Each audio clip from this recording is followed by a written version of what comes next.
इस खबर के प्रायोजक हैं sunrise group of education, Pipri road, Naugaon, जिला छतरपुर, मध्य प्रदेश, जहां पर संचालित कोर्स हैं BEd, MCom, BCom, BA, BSc. वहीं कंप्यूटर कोर्सेज में बीसीए, पीजीडीसीए, डीसीए संचालित हैं। तो कहीं भी एडमिशन लेने से पहले एक बार sunrise group of education Naugaon जरूर विजिट करें। इस खबर के सह प्रायोजक हैं Shanti college of pharmacy Naugaon, जहां कोर्स संचालित हैं बी फार्मेसी, डी फार्मेसी, साथ ही 16 प्रैक्टिकल लैब के साथ साथ कंप्यूटर लैब की सुविधा।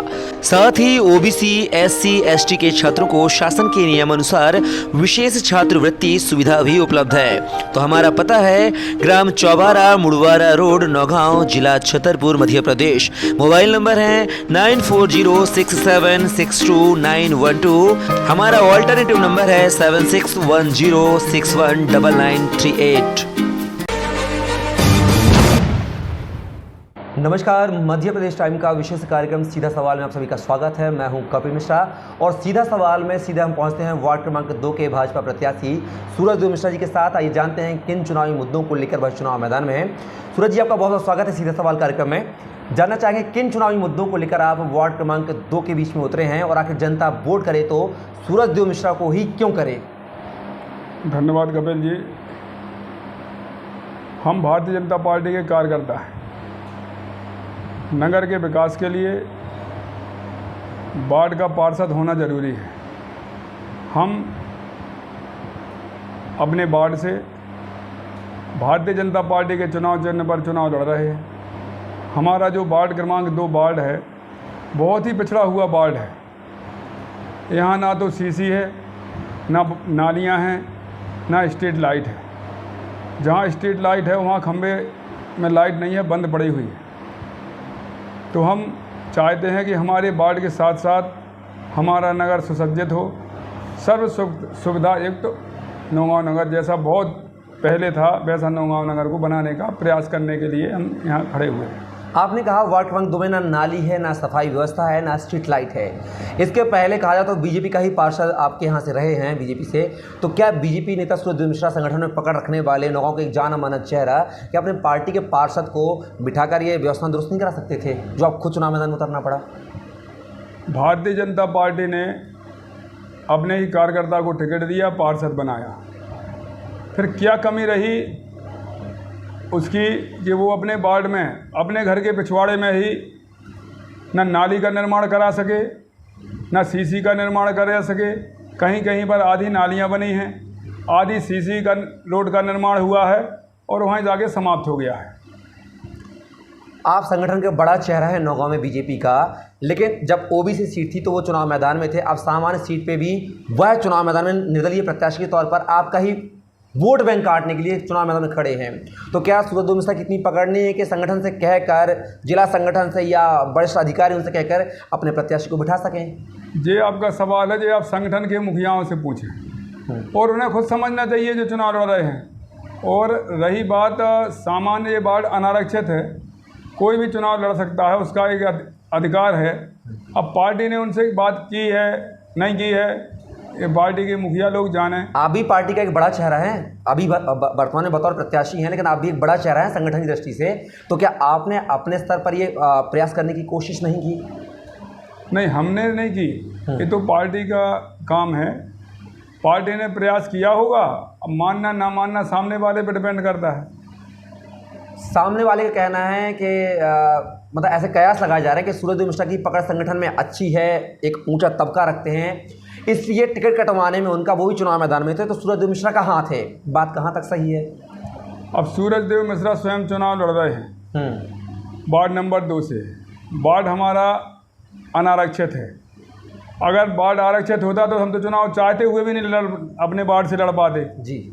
हमें लगा कि अनारक्षित वार्ड है तो हमें जनता की सेवा के करने का एक नगर पालिका से अच्छा कोई माध्यम नहीं होता है, इसलिए हमने सोचा कि हम भी चुनाव लड़ें और नगर की सेवा पार्षद बन के करें। लेकिन मैंने सवाल किया कि उनका टिकट कटवाने में आपका विशेष योगदान रहा है, ऐसा मतलब कहा जा रहा है, क्या बात सही है? टिकट क्या होता है कि टिकट किसी का पक्का नहीं होता है। ये भारतीय जनता पार्टी है, कार्यकर्ता आधारित पार्टी है। चूँकि भारतीय जनता पार्टी का प्रयास ये था पूरे मध्य प्रदेश में कि जो अनारक्षित वार्ड हैं, अगर हमें वहाँ जीतने वाला प्रत्याशी है वो भारतीय जनता पार्टी का कार्यकर्ता है, तो पहली प्राथमिकता सामान्य वर्ग के व्यक्ति को है, क्योंकि उनके लिए ही तो सीमित ही वार्ड हैं। बाकी आरक्षित वार्डों की संख्या निश्चित है। इसलिए भारतीय जनता पार्टी ने हमको एक सामान्य वर्ग से जो हम आते हैं, इसलिए हमें टिकट दिया है। मिश्रा जी, आप अपनी ज़ुबान से, तीखी ज़ुबान से अपने चाहते भी बना लेते हैं, अपने फॉलोअर्स भी बना लेते हैं, और उसी ज़ुबान से आप अपने दुश्मन भी खड़े कर लेते हैं। आखिर ऐसा क्यों होता है कि जितने लोग आपकी वाणी से प्रभावित होते हैं उतने आपसे निराश भी होते हैं? आप जनप्रतिनिधि के तौर पर आप चुनाव मैदान में हैं, प्रत्याशी के तौर पर हैं, कैसे कंट्रोल करेंगे और ये जो लेक पॉइंट है, जो वीक पॉइंट है, इसको कैसे दूर करेंगे आप? कपिल भाई, इसको हम अपना वीक पॉइंट नहीं मानते हैं जी। हम जो बोलते हैं, जो हमें लगता है कि ये सही है, तो हम सही बोलते हैं, और इसमें कुछ लोगों को अच्छा भी लगता है, कुछ लोगों को बुरा भी लगता है। बिल्कुल। तो ये अपना स्वभाव है, ये मानव प्रवृत्ति है।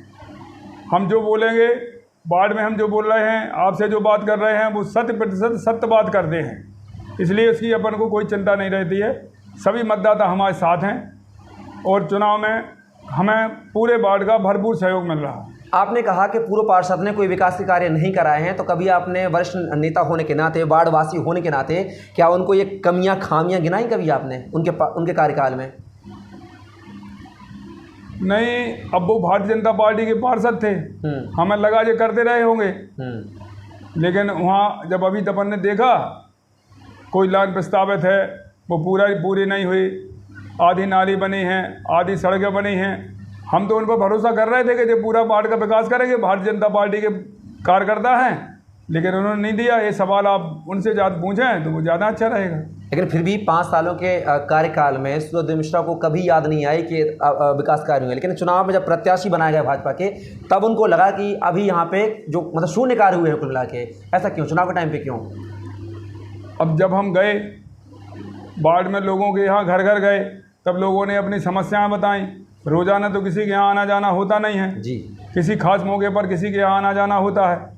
जब हम गए तब लोगों ने हमें समस्या बताई कि आपके पार्षद हैं, आपकी सरकार है, हमारे यहाँ ये कमी है, ये कमी है। तब हमने उन्हें गहरी नज़र से उन कमियों को देखा, तब हमें पता लगा कि हमने उस जनता को, वहाँ के लोगों को आश्वस्त किया कि आप सब सहयोग करें, तो जितना बन पड़ेगा इस विकास वार्ड के लिए हम पूरा प्रयास करेंगे। बीजेपी से चेयरमैन के चेहरों के रूप में भी आपको आकलन किया जा रहा है, माना जा रहा है। सूर्यदेव मिश्रा की क्या जो आकलन हमारा है, क्या सूर्यदेव मिश्रा का भी वही आकलन है?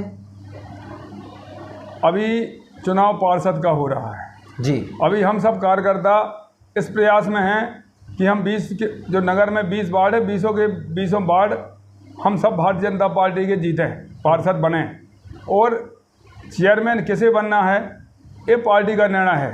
फिर भी सीट तो अनारक्षित है, आप भी प्रबल दावेदार हैं। अगर पार्टी फोरम आपको मनोनीत करती है, आपके चेहरे को प्रोजेक्ट करती है, तो क्या सूर्यदेव मिश्रा तैयार हैं?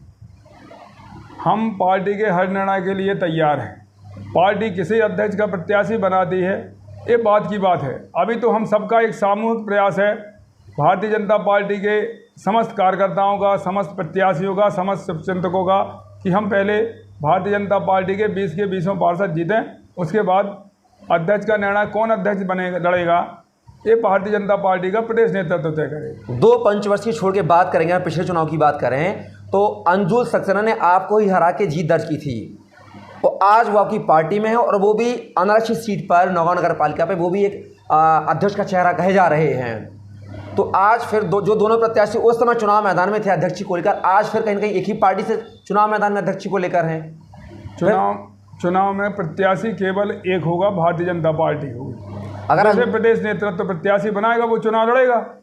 अगर अंजुल सक्सेना को पार्टी प्रोजेक्ट करती है और सूर्यदेव मिश्रा को नहीं करती है, तो फिर क्या सूर्यदेव मिश्रा उसमें सहमति दर्ज करेंगे या विरोध के स्वर अख्तियार करेंगे? इसमें किंतु परंतु का कोई सवाल ही नहीं है, ना कोई अगर है ना कोई मगर है। भारतीय जनता पार्टी जिसे प्रत्याशी बनाती है उस पर सभी पार्षद अपना मत देने के लिए बाध्य हैं, और हम सब पार्षद जिसको प्रदेश नेतृत्व कहेगा वो नगर का चुनाव लड़ेगा, वही अध्यक्ष बनेगा। पार्षदों को अध्यक्ष चुनना है, अनारक्षित सीट है नगर पालिका की, लेकिन वार्ड क्रमांक 12 से पूर्व नगर पालिका अध्यक्ष श्रीमती अभिलाषा चौहरे को पार्टी ने प्रत्याशी बनाया है। अब अध्यक्ष पार्षद बन के तो रहेगा नहीं, तो क्या माना जाए कि बीजेपी जो है एक गणित खेल रही है कि अगर सामान्य अनारक्षित पे अगर बात नहीं बनती है, सामान्य पदाधिकारियों पे अगर सहमति नहीं बनती है, तो क्या ओबीसी चेहरे को सामने लाया जाएगा अध्यक्ष के लिए? इसकी चिंता करना कपिल भाई ना आपका काम है ना हमारा काम है। भारतीय जनता पार्टी किसे तय कर दी है उस सब पे निर्भर करता है। हम सब भारतीय जनता पार्टी के कार्यकर्ता हैं और भारतीय जनता पार्टी जिसे भी, मैंने पूर्व में कहा है कि जिसे भी भारतीय जनता पार्टी अध्यक्ष का चुनाव लड़ाएगी, हम सब कार्यकर्ता पार्षद उनके साथ रहने को तैयार। मतलब अगर ओबीसी के चेहरे पे मुहर लगती है तभी सूरज मिश्रा तैयार हैं खुशी खुशी। कैसा? अगर ओबीसी के चेहरे पे अगर पार्टी प्रोजेक्ट करती है, मान लीजिए असामान्य पे सहमति नहीं बनती, अगर ना आप ना अंदुल सक्सेना और ओबीसी से अगर अभिलाषा चौहरे का नाम आता है तो मतलब सहमत हैं आप उससे? देखो, एक जन सामान्य बात है कि वार्ड अनारक्षित, नगर अनारक्षित है, तो पहले पार्टी का प्रयास अनारक्षित वर्ग से ही होगा। मैं भी वही कह रहा हूँ, लेकिन सहमति नहीं बनती है तो क्या ऐसे कयास लगा सकते हैं कि ओबीसी चेहरा भी हो सकता है? सहमति बनना और ना बनना जो प्रदेश नेतृत्व का काम है। प्रदेश नेतृत्व सहमति क्या करता है, प्रदेश नेतृत्व किसे तैयार करता है अध्यक्ष के लिए, उस पर निर्भर करता है। अभी से अध्यक्ष की बातें करना निरर्थक है। चलिए, अंतिम सवाल, क्या वार्ड क्रमांक 2 से बीजेपी को हराएगी? क्योंकि पूर्व पार्षद भी चुनाव मैदान में श्री यादव, और कहा जा रहा है कि कांटे की टक्कर दे रहे हैं आप दोनों प्रत्याशी के बीच फाइट में हैं। हमारी कोई कांटे की टक्कर नहीं है। बीजेपी को कहीं नहीं हरा रही है। हम भारतीय जनता पार्टी के कार्यकर्ता हैं, भारतीय जनता पार्टी के चुनाव चिन्ह से चुनाव लड़ रहे हैं। सामने वाले व्यक्ति जो हैं वो अब भारतीय जनता पार्टी में नहीं हैं, इसलिए बीजेपी से हराने की कोई बात नहीं है। वो भारतीय जनता पार्टी से बाहर हो चुके हैं और वो निर्दलीय चुनाव लड़ रहे हैं। हमारा किसी से कहीं कोई मुकाबला नहीं है, दूर दूर तक भी। चलिए सूरज जी, आपने अपना कीमती समय हमारे सीधा सवाल कार्यक्रम के लिए दिया, उसके लिए आपका बहुत बहुत शुक्रिया। बहुत बहुत धन्यवाद। तो ये थे हमारे साथ वार्ड क्रमांक 2 से बीजेपी के प्रत्याशी और बीजेपी के कद्दावर नेता कहे जाने वाले सूरज मिश्रा, जो अपनी जुबान से अपने समर्थक भी बनाते हैं और अपने विरोधियों को भी मौका दे देते हैं उनका विरोध करने के लिए। बहरहाल बतौर प्रत्याशी चुनाव मैदान में देखना होगा 13 तारीख को वोटिंग के बाद, नतीजे आने के बाद वार्ड क्रमांक 2 का सरताज कौन होगा। फिलहाल के लिए मुझे दीजिए इजाजत, नमस्कार।